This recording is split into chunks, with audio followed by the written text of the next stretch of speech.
Okay mga papi, done installation po tayo dito sa Yamaha Fasio. Nagpa-install po si sir ng AES SD04 120 watts. So ito po siya. Yung slim type natin na dual laser 120 watts. Ang gamit natin dito syempre RM LED bracket para sa Yamaha Fasio. So napakatibay po nun. 2 years warranty ang RM LED brackets po natin. Pakita ko sa inyo yung ilaw nito, AES SD04. Ang low beam niya, white,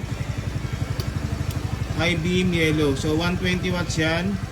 And then meron siyang passing pag naka-off, tsaka pag naka-low beam. So dito na nilagay. Nagpalit din tayo ng passing switch na ito pa rin po. Stainless passing switch. Okay mga paps, so kung gusto nyo po ng ganitong mga mini driving lights, mag-message na po sila sa page. Pumunta dito sa Scooteristas online shop. Maraming salamat po.